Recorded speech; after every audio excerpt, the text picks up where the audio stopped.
அடுத்தது இந்த திமுககாரன் பாருங்க, நீட்டிற்கு எதிராக போராட்டமா? மண்டையில் மூளை இருக்கா என்னன்னே தெரியலதே. எங்கள் இந்த தமிழ்நாட்டு மக்கள்லாம் இழிச்சுவாய் நினச்சிங்களா, இல்லை நாங்கள்லாம் முட்டாள் நினச்சிங்களா?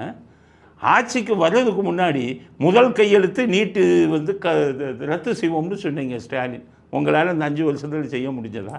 உங்கள் பையன் அது ஒரு பெரிய ரகசியம், நீட்டை எப்படி நாங்கள் நீக்க போகிறோம்னு, அது இப்போ சொல்ல மாட்டேன்னு ஊரை ஏமாத்தினார்.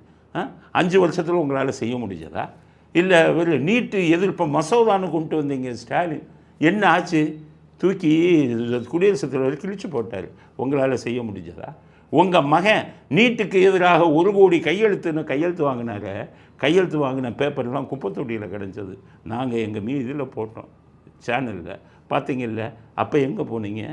கையெழுத்து வாங்கின கையெழுத்துலாம் என் குப்பைத்தொட்டியில் போட்டீங்க.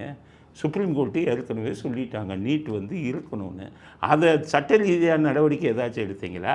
அப்புறமா ஸ்டாலின் சொன்னார், இப்போ தான் எனக்கு புரியுது, நீட்டுக்கு வந்து சட்ட ரீதியாக தான் நடவடிக்கை எடுக்கணும்னு ஸ்டாலின் சொன்ன வீடியோவே இருக்குது. இவ்வளவையும் சொல்லிவிட்டு எதிர்கட்சியானவொன்னே நீட்டுக்கு எதிராக போராட்டம்னாக்க அசிங்கமாக இல்லையா? நீங்கள் ஒரு ஆளுங்கட்சியாக இருந்தவங்களில், நீங்கள் ஒரு 5 வருஷம் முதலமைச்சராக இருந்தவங்கள இப்படி முட்டாள்தனமாக நீட்டுக்கு யாரை எதிர்த்து போராட போகிறீங்க? விஜய் எதிர்த்து போராட போகிறீங்களா? விஜய் தான் நீட்டை கொண்டு வந்தாரா? நீட்டை கொண்டு வந்ததே நீங்களும் காங்கிரஸும் கூட்டணி ஆட்சியில் தானே கொண்டு வந்தீங்க, மறந்துட்டீங்களா? இப்போ எங்கே போய் போராட போகிறீங்க? மத்திய அரசாங்கம் தான் கொண்டு வந்தாங்கன்னு அங்கே போய் போராட போகிறாங்களா? இல்லை சுப்ரீம் கோர்ட்டு வந்து நீட்டு வந்து அவசியம் சொல்லி தீர்ப்பு கொடுத்ததுனால சுப்ரீம் கோர்ட்டு வாசலில் போய் போராட போகிறீங்களா?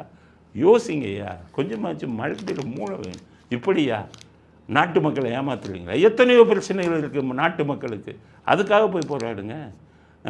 ஜிஎஸ்டியில் எத்தனையோ வந்து சதவீதம் அதிக வழிகள் எல்லாம் இருக்குது, அதை போய் போராடுங்க. அங்கே ஜிஎஸ்டி கவுன்சில் மீட்டிங் வரும்போது எங்கள் மக்களுக்கு வரி வந்து இதெல்லாம் அதிகம் இருக்கிறதெல்லாம் குறைங்கன்னு பேசுங்க. மத்திய அரசாங்கத்துக்கு எதிராக நீங்கள் போராட வேண்டிய எங்களுக்கு அதிகமான இது கொடுங்க, ஃபண்ட்ஸு கொடுங்க, நிதியை கொடுங்க அப்படின்னு அங்கே போய் போராடுங்க. அதை விட்டுட்டு செத்து போன பாம்பு அடிச்சுக்கிட்டு இருக்கீங்களே, நீட்டு அதுக்கு எதிராக போராட்டம் ஒரு எங்கள்லாம் நாங்கள்லாம் இழிச்சுவாங்களே. ஸ்டாலின் இப்படி கோமாளித்தனங்களை பதவியில் இருக்கும்போது தான் செஞ்சீங்க, இனிமேல் செய்யாதீங்கிறத அடுத்த கட்ட கருத்தை ஸ்டாலினுக்கு பதிவு செய்ய விரும்புகிறேன்.